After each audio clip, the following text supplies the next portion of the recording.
Awesome. Well, great. Thanks everyone for joining us today. We're excited to have you here. Looking forward to sharing some information on the WaterSMART funds, specifically the Cooperative Watershed Management Program and the Aquatic Ecosystems Restoration Program. And we'll also hear from some other local watershed groups who are going to share their story on their process of applying for these funds and any challenges, lessons learned along the way. So to start, I'm going to introduce myself. I'm Grace Fulmer. I am the Corporate Partnerships Manager with River Network located in Durango, Colorado. And I'm also here with my colleague, Catherine Baer. KB, if you want to come off mute and introduce yourself, that'd be great. Yeah, hey everyone, I'm Catherine Baer, RKB, and I'm our Vice President of Programs here at River Network, joining you from North Carolina, and just have been working with Grace on our federal funding initiative. So thanks everyone for being with us today. Awesome. So as many of you on this call are aware of, I'm sure, the Bureau of Reclamation received $2.1 billion in federal funding from the Bipartisan Infrastructure Law to support the WaterSMART and Aquatic Ecosystems Infrastructure Grant programs. And River Network has been providing resources and trainings for groups on how to understand, access, and influence federal funding. And this is via our Tap into Federal Funds Funding initiative. KB, if you want to pop that link in the chat to that website, that'd be great. And so in this learning session, this is part of our Tapping into Federal Funding initiative. We're going to focus, as I said, on two of the Bureau's WaterSMART grant programs, the Cooperative Watershed Management Program and Aquatic Ecosystems Restoration Program. And we're going to be joined by two presenters from the Theodore Roosevelt Conservation Partnership who are going to share an overview of this program. And then also, as I said, two local watershed groups who are going to share some of their success stories in receiving these funds. So we'll be joined by Amigos Bravos, which is in New Mexico, and then also the Blue River Watershed Group in Colorado. And then we'll also have some time at the end for some Q&A and discussion. So a little bit of housekeeping before we dive in. If you can, please keep yourself on mute while the presenters are speaking, that would be great. But please feel free to put any questions or comments in the chat as they come up. As I said, we'll have time for that at the end. And then additionally, I'm going to have KB put in our evaluation form. And if you can open that link so that when this webinar is finished, you are able to fill out that eval. We're always wanting to make sure that the webinars and trainings that we're providing to our members and other groups across the US are sort of meeting the needs and wants and always looking to improve upon our work. So always appreciate any sort of feedback that you might have. Great, so KB, if you want to go to the next slide. Or maybe it's me. It's me. So just to start us off, I want to introduce River Network. Some of you might be familiar with us, but for those of you who are not, we are a national nonprofit working across the United States to grow and strengthen a transformational network of water justice and water advocates. We focus our work in three focus areas. We have healthy, resilient rivers, which is what this webinar is part of. We also work in climate resilient communities and safe and affordable drinking water. And the way that we support this network of water justice and river advocates is providing webinars and training opportunities such as this. We also offer peer-to-peer groups, so connecting folks from across the country working on similar issues to learn from one another, share best practices, and connect and not feel so alone in this work that we're doing. We also provide toolkits related to certain topics. And then we have our national conference River Rally, which is coming up in less than 2 weeks in Grand Rapids, Michigan. And this is the space where these virtual spaces where we often connect, we get to be in person, connect, share, learn from one another, and again, kind of de-siloing ourselves from this work and feeling connected to one another. So with that, I am going to pass it over to Theodore Roosevelt Conservation Partnership to get going with their presentation. Yeah, I'll pass it over to you, Elle and Alex. Awesome. And let me make sure I can share 1 second. Oh God. While you're doing that, I'm going to introduce the two of you. Thanks, Grace. So Elle is the Rio Grande Program Manager with TRCP working in Albuquerque to leverage federal funding for watershed restoration in the Rio Grande and Colorado River Basin. And then Alex Funk is the Director of Water Resources and the Senior Counsel at TRCP, where he focuses on water policy and strategy. Grace, are you able to share on your end? It is not letting me. Sorry. Let me see here. I'm doing this again. How about now? Let's see. You see Oh. mine? Yeah, we see yours now. Thank Yeah, you. we got it. Yeah, no worries. Give me 1 second while I find the. Let's see.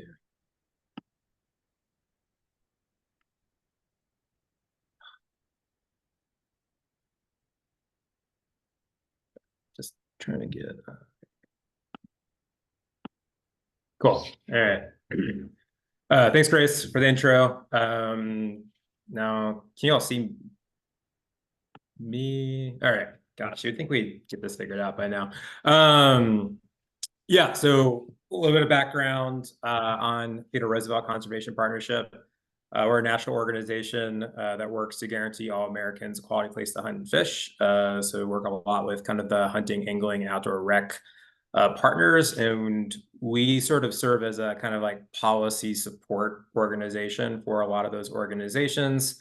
In particular, a lot of organizations and watershed groups that are kind of doing work on the ground, so not so dissimilar with the work that River Network's doing, but more with sort of a watershed restoration, you know, kind of hunting and fishing kind of beneficiary focus. And so that's a lot of the work that Elle and I do in Western watersheds. Is we've had this huge influx of federal funding.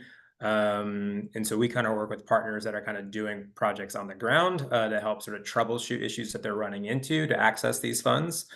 Because a lot of these groups are facing some pretty large barriers in terms of accessing these public resources. Everything from like issues around match to local capacity building to you know, just tracking all the 400 some plus programs that were included in the Bipartisan Infrastructure Law and Inflation Reduction Act.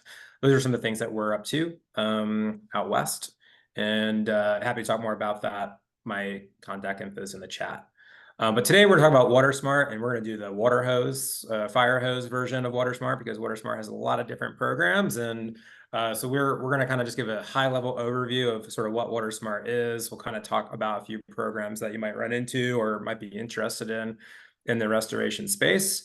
And then we have a bonus slide or two around the Inflation Reduction Act, because there's actually some unique funding that's also coming down the pike that we definitely wanted folks to be aware of as well in the Colorado River Basin. So just to kind of start, you know, so WaterSMART is managed by the Bureau of Reclamation.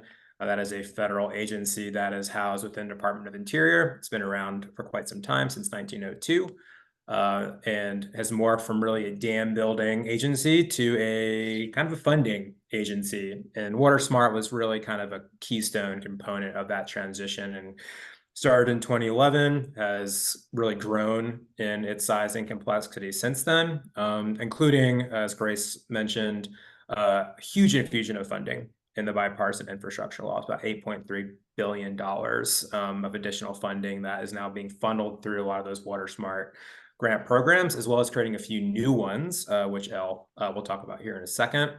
Again, high level, WaterSMART is mostly a grant program. There are a couple loan programs, but they're kind of obscure and aren't really relevant to today, but mostly talking about grants, competitive grants. For the most part, they all have cost share involved, except for one, which is the Cooperative Watershed Management Program, which we'll talk about. And typically it's a 50% cost share, but that does shift on the outcomes of projects. So if some have environmental benefits, you actually get a plus up in terms of federal contribution, and we'll flag that. And then entity, like folks that are able to apply to this program, are fairly broad. Everything from states, tribes, municipal partners, ag water users to conservation groups are eligible for these funds. The one kind of interesting caveat there is that reclamation for most of these programs does require conservation groups to be a partner with one of those public partners or tribal partners. You often can't go it alone. There's, again, one exception to that, but just keep that in mind. A lot of these projects do involve sort of collaborative application submissions.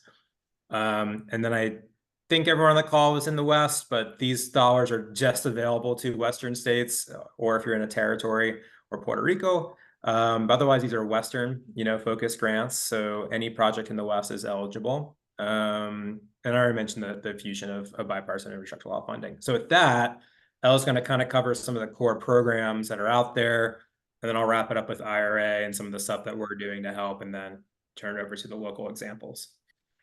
Awesome. Thanks, Alex. Yeah, so I will talk about 4 different Bureau of Reclamation grant programs that are all housed under WaterSMART. And somebody said, I was in a meeting, and they were like, we're not drinking out of a fire hose, we're drinking right out of the Rio Grande. So I guess that's kind of what we're doing.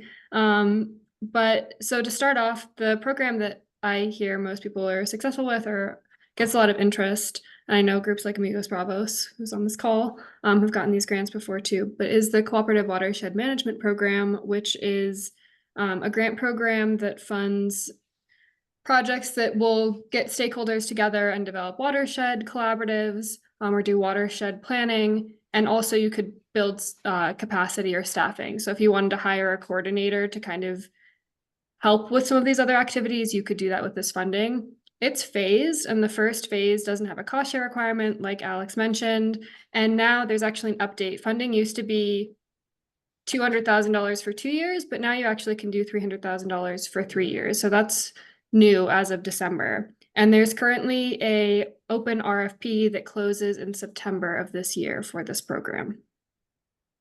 And I'll put the links to all of the RFPs. 3 of the 4 programs I'm talking about have open applications right now. Next slide, please. Thank you. Yeah, so the second grant application or grant program under reclamation that I'll talk about is the planning and projects design grants. These are new under a bill, more like medium and large scale, opposed to CWMP, which are kind of hyper local 8-HUC projects. So there are 3 sub-grants: water strategy grants, project design grants, and then drought contingency grants. I think most applicable to the folks in this room are that this can cover planning and project design for like water conservation and drought resilience projects.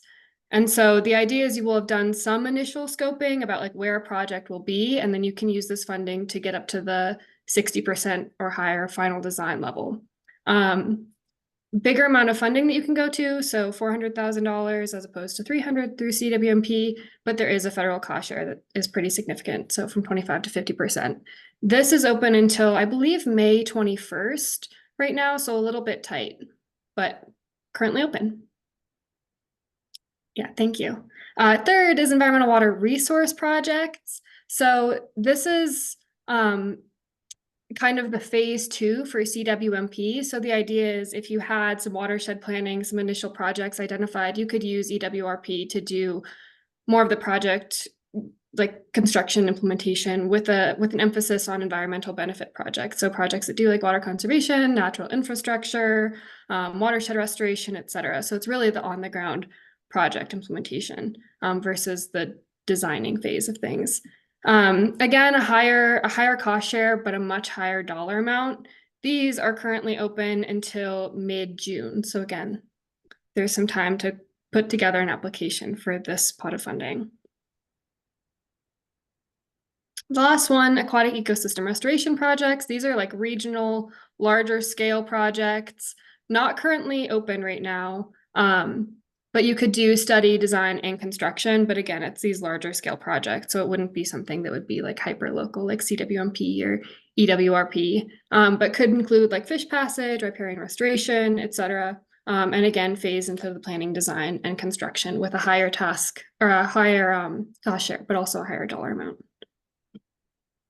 And I'll pass it over to Alex to talk about IRA, which is potentially more flexible. Thanks, Elle. And I think just one thing to kind of know on these 4 programs, and I think one thing that Reclamation has really done a good job of compared to other federal agencies funding restoration work, is sort of that sequenced approach. So, you know, if you kind of think about the normal project life cycle and how you have to kind of do collaborative work on the front end and the planning work, going to design and then construction, like there's a grant program essentially under WaterSMART for each one of those stages.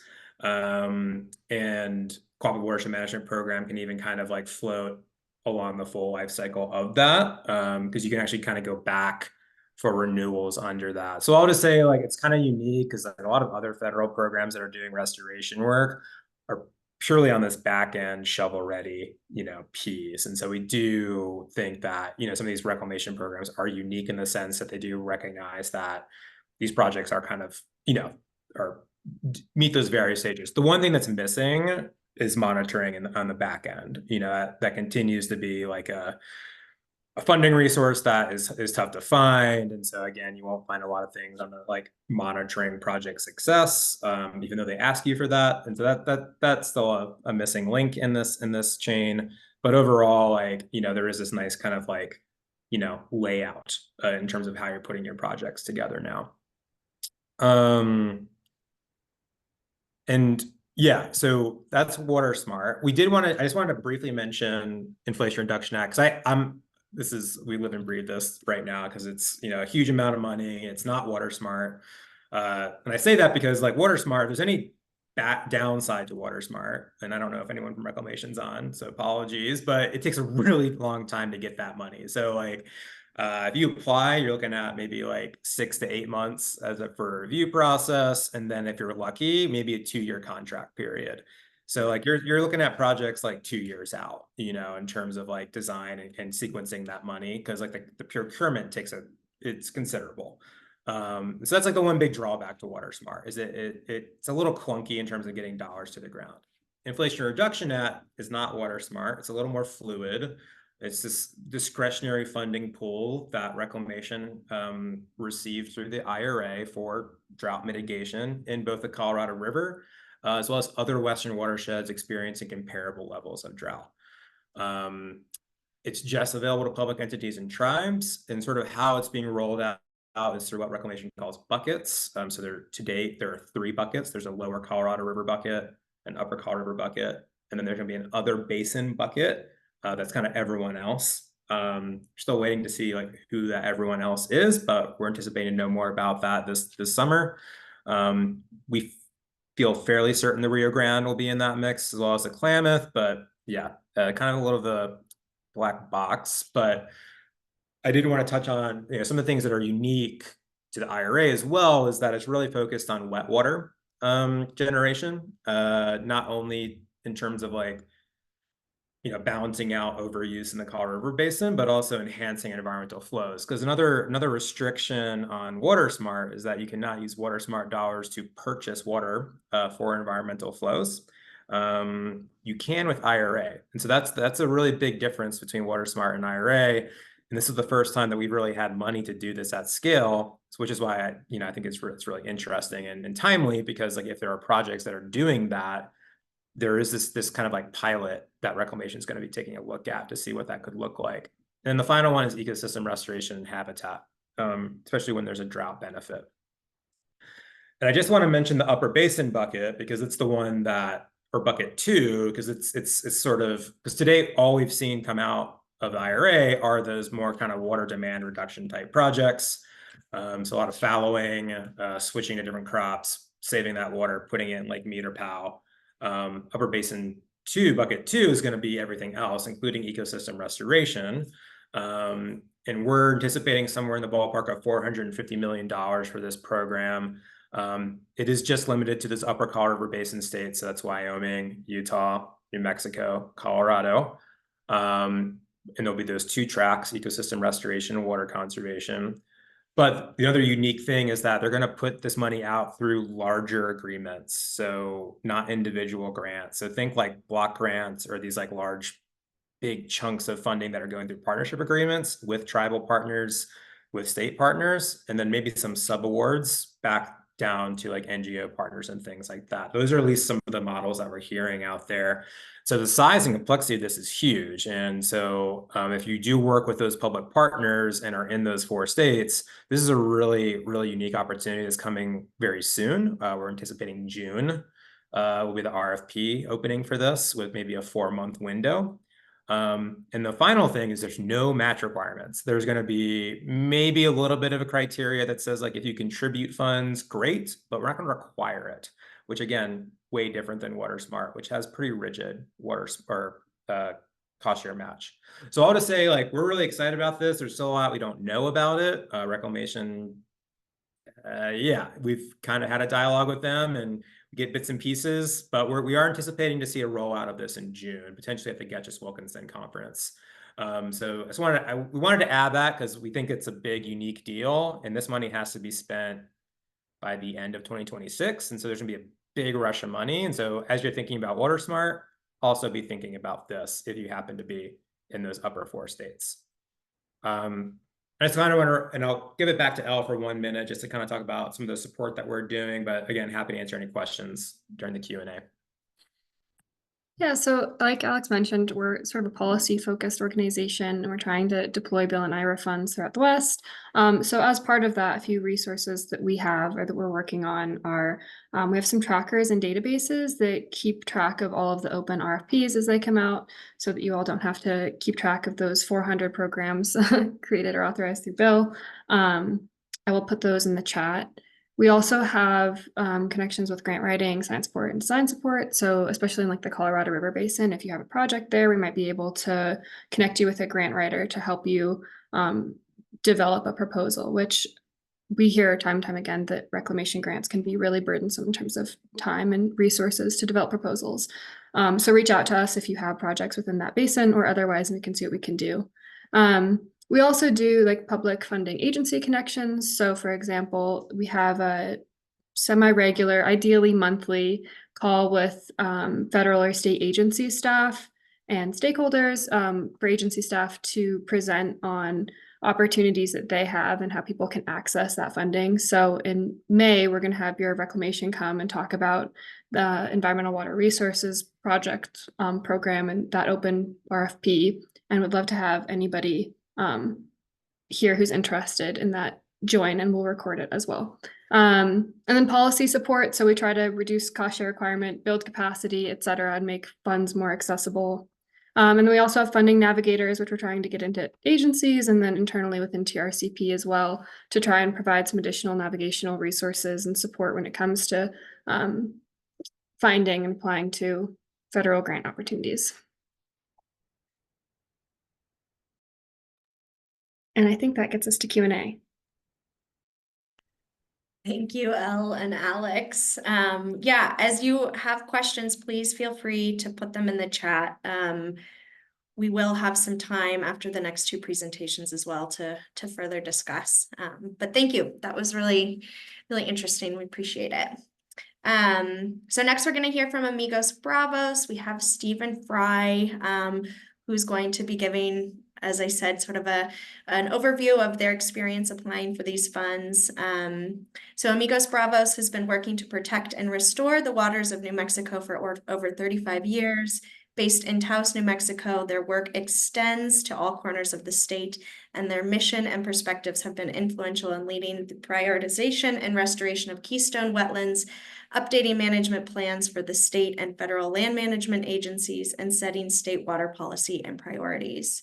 And Stephen is responsible for leading policy and project development that improves watershed health, water source protection, and wetland restoration. He also provides research and technical assistance to internal and external requests and works to expand Amigos Bravos' partnerships with organizations and communities throughout New Mexico.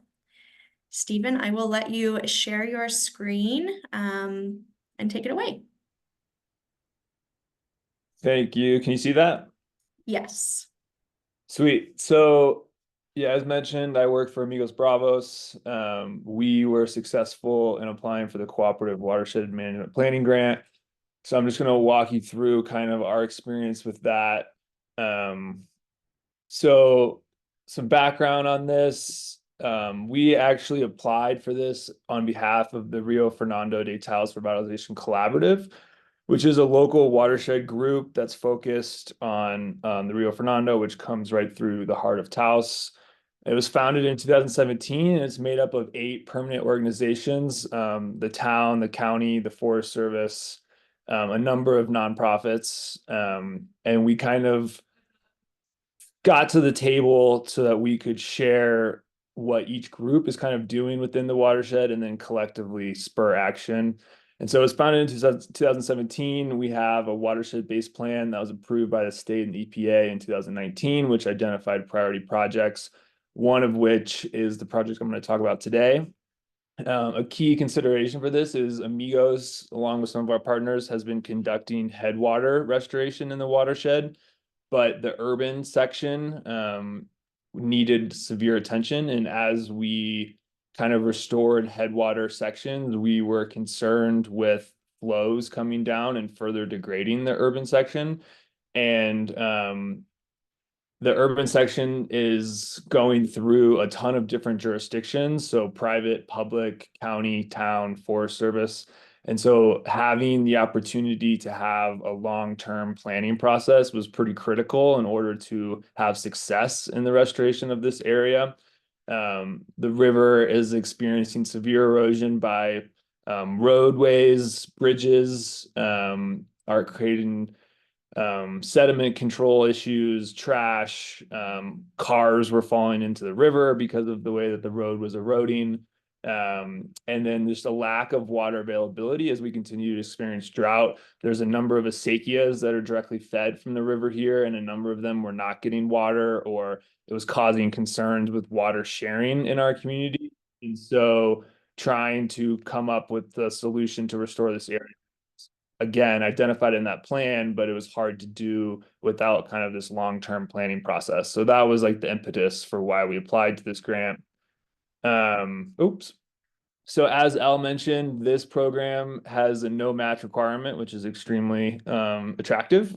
When we applied, it was a 2-year time frame. So that's what we were working on. Amigos Bravos applied as the fiscal sponsor. And so I'm kind of managing the grant. And I also serve on like the governance committee for the collaborative. So that provides some color, and then it takes off some of the responsibility for the collaborative to manage the grant. It's focused on the urban restoration. So we kind of divided that up into 3 categories. The hydrology of the watershed, we have a number of geological faults and different considerations that are causing the water to move underground. And so the stream itself runs dry. And a lot of the community just believed it was an irrigation ditch, and like no one knew that the river was even there. And so a bunch of education around that was required. Another aspect was looking at green stormwater infrastructure opportunities to manage the erosion as well as manage pollutants, and trying to keep water in the area than having it rush out immediately. And then, as I mentioned, there was a huge community engagement portion. There's a local community that is directly impacted by this restoration. And so plugging in the community members, getting their feedback on constraints and opportunities was a large part of it. The focus is enhancing ecosystem services and extending the hydrograph. So as I mentioned, the water, especially during low years and irrigation, causes it to run completely dry. And then for about a 2-mile stretch, there's no water in the stream. So part of what we're looking at is, can we daylight more water throughout the year and extend it into the summer and fall to provide greater ecosystem services for our community and the river itself. As I mentioned, there's multiple jurisdictions, so there's lots of private property. It's half in the county, it's half in the town, some of it's in the Forest Service, and then we have a number of acequias that feed directly from it. So all of those need to be taken into consideration when we think about restoration opportunities. And then a key part and why this grant is attractive is it really benefits cooperative groups, and our project coordinated with our management plan, as well as ongoing other activities by the county and the town to do other urban development and restoration. And so connecting our project to those projects was advantageous for our application. So some of the details that people will want to consider is the admin burdens. managing several grants, gives experience to this, but like it's a federal grant. And so the admin can be quite burdensome at times. Like when we applied, they approved the grant, but then it was almost like a second application process where we had to like fine tune a bunch of stuff and like recategorize the budgets. And it just took a lot of time. And then the reporting can be cumbersome. It's every 6 months you have to submit a report, but then there was like a 270-day sufficiency report that we were like somewhat unaware of, which caused some concerns. So we had to manage all that. It's a reimbursement model, so that's a concern for some folks. But the advantage is you can apply for reimbursement whenever you want. So it's not tied to the reporting deadline. So if you do need funds like on a monthly basis or even sooner than that, you can apply for reimbursements, and it happens like day of, which is nice. 50% of the funds were initially released, and then the rest of the funds were released after the first year once we proved success and like demonstration of progress towards our goals. So that was another consideration. There's lots of contacts. Like we have so many contacts. I have to have a spreadsheet for who I have to talk to for what. There's different portals that you have to apply to. There's the reimbursement access, which is a different portal. And so there's just a lot of things to keep track of. And then we were provided a grant liaison, which is positive because he helped communicate our successes to the other programmatic staff that had to approve our reports. And so like he's been very supportive of our project. But he's also been very hands-on and like attends our monthly meetings. And like, so it's been a positive and a negative. I guess on the whole, it's been positive, but it's just another consideration. It's just like another contact, another point of communication that we had to consider. So all in all, those are kind of the main things I would communicate to folks about this program. This is like an image of an interactive map that we created for the community. And so like when we did a bunch of stakeholder meetings and we did a bunch of events to communicate the project and get feedback on what we're proposing, mainly to demonstrate to the town and the county like how involved citizens are with this project and like basically raise the priority for them within their own planning process. But this is just a map of like all the community input that we received. We led walking tours, we do trash cleanups. And as we led those events, we like shared this map with folks, and like folks that were maybe technologically challenged, we just did it for them. But this was also distributed in our local news and like communicated widely so folks could do it on their own. So this is just an example of how much community input we actually got on this little 2-mile stretch of river. And this is part of the report that we're preparing. So we identified a number of priority projects through this: green infrastructure opportunities, erosion concerns, and we are hoping that this will be funneled into a comprehensive report, which we'll share with the community, the town, and the county, and will be funneled into our phase 2 application, which, as Elle mentioned, is coming up and it's due in June. And so as we think about the phase 2, it's directly implementation funding for this planning project. And so that's like an advantage, is if you get into phase 1, you're seen as, appealing for phase 2, and we're hoping that it increases our odds of being successful. The one thing I'll share, and having talked to the WaterSMART program staff, is there is a dedicated set of money set aside, earmarked for cooperative watershed management groups, and they're having trouble getting applications from these groups. And so there's a lot of money dedicated for us in this new phase 2, which is appealing because that means hopefully we'll be successful. As mentioned, there is new match requirements for phase 2. It's 50%.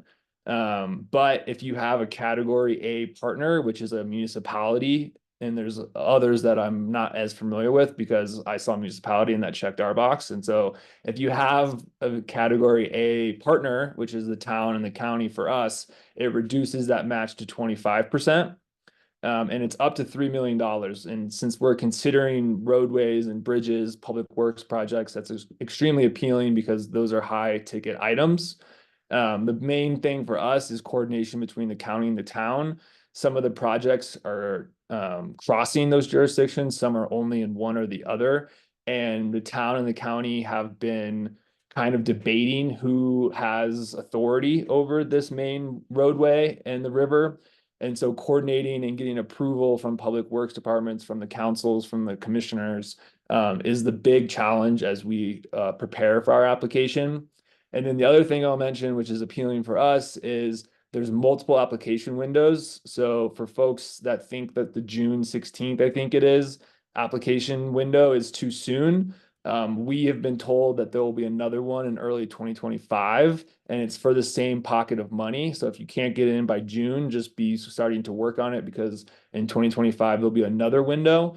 But the advantage to applying, from my perspective, in June is that we will be notified of success or failure before the second application window, and there will be opportunities to talk to the programmatic staff about your application if it wasn't successful. And so I'm really trying to get our proposal in the first window so that if we're not successful, I can adjust and cater it to what the feedback is and reapply in early 2025. And so that's just a quick overview. I'm happy to talk about it. There's my contact info. Please reach out if you have any questions. And I will also say I'm going to be at River Rally in 2 weeks. And so if you're going there, please feel free to find me and we can talk about it more. With that, I will leave it there. Thank you guys for having me. Thank you, Stephen. I appreciate that overview, and looking forward to meeting you at River Rally soon. I'm going to now pass it over to Kendra Tolley with the Blue River Watershed Group. BRWG was founded in 2004 by a group of local community members who are passionate about protecting and preserving the health of the Blue River Basin. Their mission is to promote, protect, and restore a healthy Blue River watershed throughout cooperative community education, stewardship, and resource management. And Kendra earned a degree in architectural engineering from Cal Poly, and soon after joined a field research and trail building crew in the Salmon Chalice, I hope I'm pronouncing that correctly, National Forest. Following this, Kendra became a director and facilitator of outdoor environmental education, and after a decade of teaching and directing programming regarding water management, she joined BRWG early in 2021 to become a steward of her local watershed. So with that, Kendra, I will pass it over to you. Great, thank you all. I just want to start that I come from that outdoor ed background, so if you are sitting in this meeting thinking that you need to be an Alex who might have a larger team behind you or an education around this, you can do it. You can figure it out. So I just want to be that kind of little voice of encouragement. So as a small local watershed group, we are basically our watershed follows a county line here at the headwaters of the Colorado River in Summit County, Colorado. And so geographically, we're small. And before I started in 2021, we had never had a full-time staff. So when we got a 2018 Cooperative WaterSMART grant, that really kickstarted the watershed group. So this was the funding that actually allowed the group to build. And then we got another WaterSMART grant in 2021. And that one I actually have been managing. The 2018 was a volunteer and a part-time staff who didn't get paid until that WaterSMART grant came through. So like was mentioned, that was probably a year later. So very dedicated volunteer who then got paid after that long contracting phase. But then I did reapply for another phase 1 Cooperative WaterSMART grant and we received that. And then more recently, we did receive the WaterSMART AERP, so that's the Aquatic Ecosystem Restoration Program funding. And so that one's fresh on my mind, but they are similar, but they are each nuanced. So see how I advance my slides.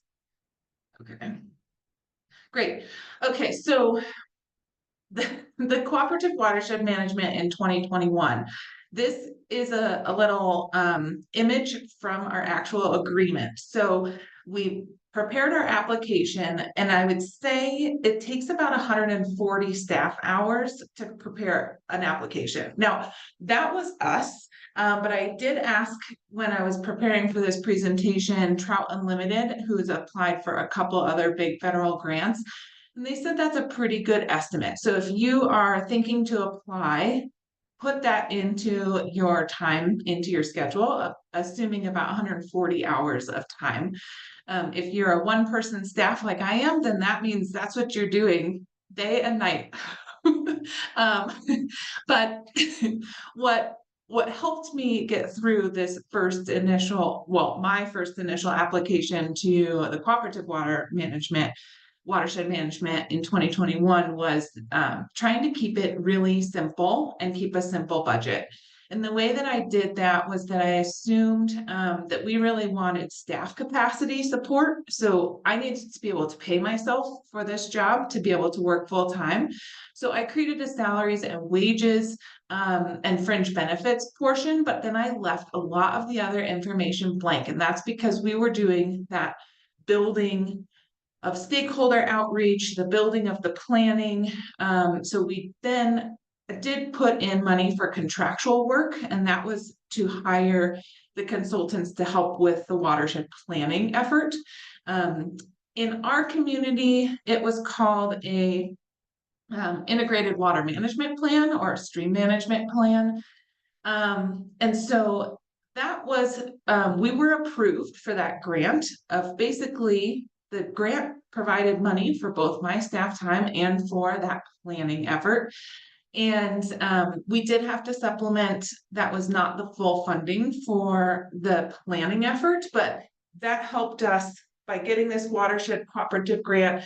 We had some money in the bucket, that $80,000, to then use as a match to get other plan funding. So it was a good, really integral part of growing our small watershed group. Like Alex said, it was split into 2 financial years. So basically you get whatever you're granted, it gets split in half. The first year, then they review if you're being successful before they release the second portion of funding. It is clunky. So the projects and the management of this is challenging in that we don't have a grant liaison. That sounds like maybe a blessing more than because or we have a liaison, but they're inactive. And so when they released those reports, it's through a platform, through a portal, they release forms for your progress reports. And after that progress report, that 270 days efficiency report needs to get approved in order to get that second round of funding released. There are hiccups. So our 270 day report did not get uploaded, or it wasn't even an option in the portal. And so we've been on hold for almost a year waiting for them to upload that 270 day report so we can fill it out, so then we can get that second year of funding released. So the challenge, I would say, and kind of like a concern that I have about continuing to rely on these grants specifically, is just that if you have staff paychecks that are reliant on the release of some of these milestones, have a backup pot of money ready, because there are unforeseen challenges or delays. So that first 45,000 was released, no problem. We spent it, we reported on it. We're waiting for that report to actually get loaded into the portal before we can get that other 45,000 released for the second year. So the delays can be astronomically long. So prepare for that with some cash flow analysis prior.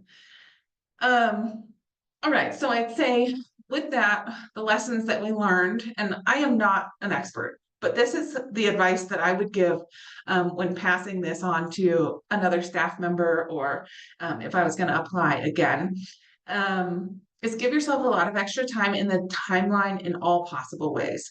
So if you think that your project or that your funding might only be a year, but you have a 2-year timeline that you can apply for the max amount of time, because there could be hiccups in trying to get some of that funding released, or there could be a holdup in your project. So you might as well use what's allotted by the Bureau. If they allow a 2-year timeline or a 3-year timeline, apply for that. And if you spend it in 2 years instead of 3 years, great. Then I would say keep it simple if possible. So, you know, if there is a match requirement for your grant, which there wasn't for this cooperative one, then you can use some of your grant match to support some of the other areas of your budget.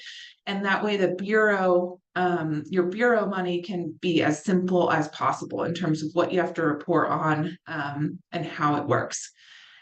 Read that notice of funding opportunity like 100 times. It's usually like 40 pages or something ridiculous, but if you take notes and you highlight things, it is really helpful to go back, because you will forget in a year what exactly it is that you're allowed to spend your money on or not, or how your reporting needs to happen, etc. And then, as I had said before, it took us at least 140 hours of staff time to create the application. Part of that is just, you know, it takes a long time to get your project together, and you really have to have your scope outlined really well. They ask a lot of pretty detailed questions. In our case, there was technical questions, which I had to refer to advisors for. So our challenges have been contacting the grant manager. It is listed on our agreement that was signed by both parties, but actually getting in touch with them can be a long time, maybe months before they respond, or many emails before we get a response. So it can be challenging. And I think that probably just depends on your grants manager and the caseload that they have. As mentioned, the contracting period, that took us 6 months, but then after the contracting period, then there is, so yes, the grant might get awarded, or you might be notified that you're moving forward with grant award. There's a 6-month waiting period until it's announced. Then the contracting period might take 6 months. So build that into your schedule accordingly. If you have personnel change, so if I were to leave or if Alex were to leave, passing along the management of all of those portals can be challenging. So one thing that you might consider doing when you're building your application is building an email that is accessible by multiple employees. So if you could do a more generic, so instead of like a Kendra at Watershed Group, maybe you build an information or a grants at Watershed Group kind of email. And that way, if I step away, somebody else has access to that email and can access those passwords and kind of fill in there. So that would be a little bit of advice I might offer. Otherwise, you're looking at transferring over responsibilities in those portals, which is just a little time consuming and can be a bit confusing. So something to keep in mind. The reporting does feel like a black hole. You submit something and then you don't hear anything. It says it's pending or under review for a very long time, at least in our case. So I always just wonder if they know what's happening or what's going on or what's next. But just know that it's going into a system. People are working on it. And then I would just say, yes, this is a completely amazing opportunity with the cooperative grant, because there is not match funding for that phase 1. And so it can really launch your small group into a place where you can fund big projects and do big things. And then in terms of the reporting, yes, there's all these portals and all that stuff, but they're not asking anything that's too complicated. Your report is based on your scope and your budget.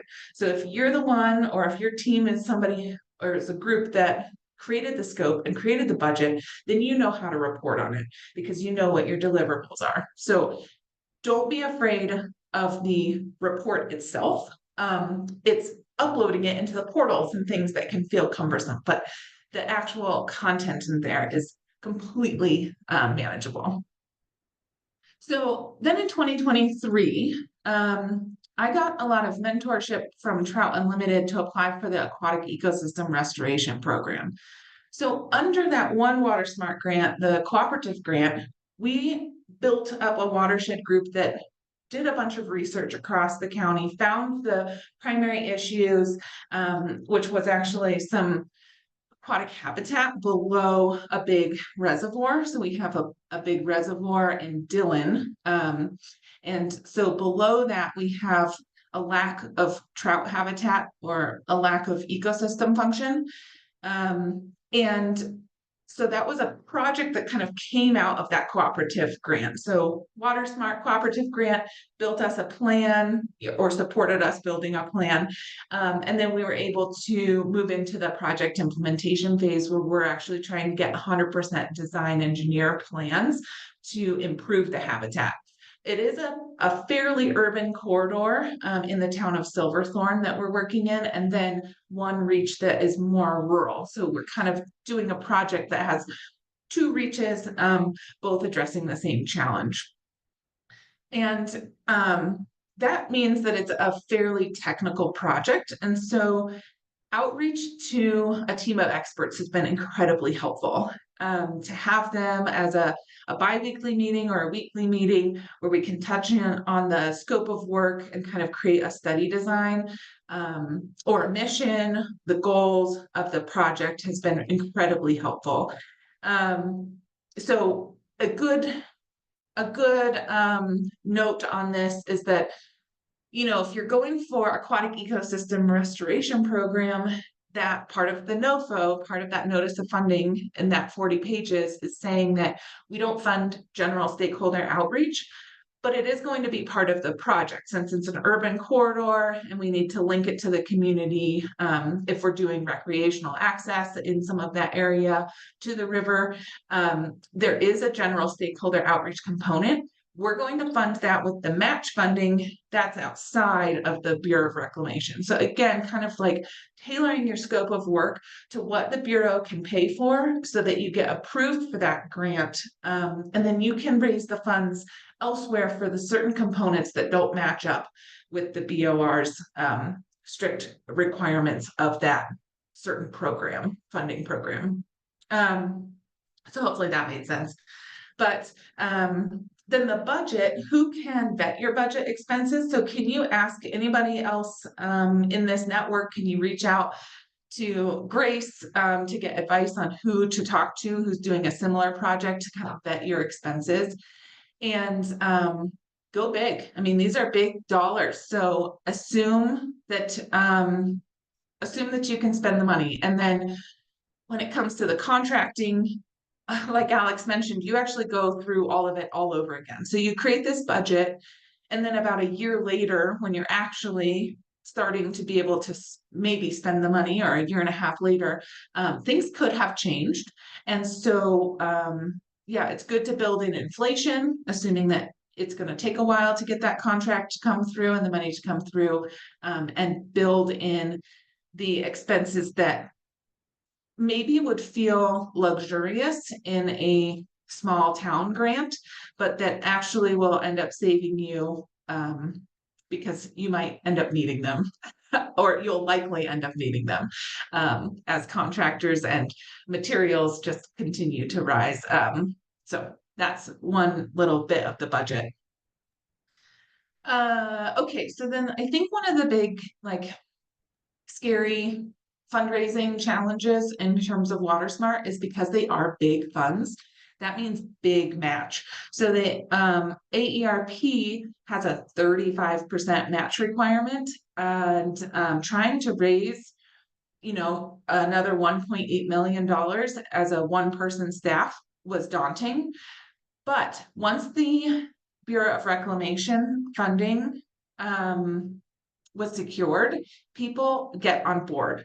So know that there is clout to getting federal funds, that other people will come to the table and say yes to your project because you have federal backing. So there is something to that. So during that match requirement, when you're doing your application, it's going to ask you what is your match plan and what have you secured and what is still pending. which is typical of most grants. Because of the time frame of this, most of them were pending for us before the Bureau made its decision. And then we had one funder back out. And so after we got approved from the BOR for this grant, we needed to raise another $425,000. And we have been given the flexibility by the Bureau to take 6 months to make that funding happen. So I think that's something really important to know, that go for it. If you don't have all of your match figured out, you can figure it out, because there's such a long time frame during that contracting. They want to contract with you right away, but it takes them a long time. And once they've made that award, then they're willing to work with you.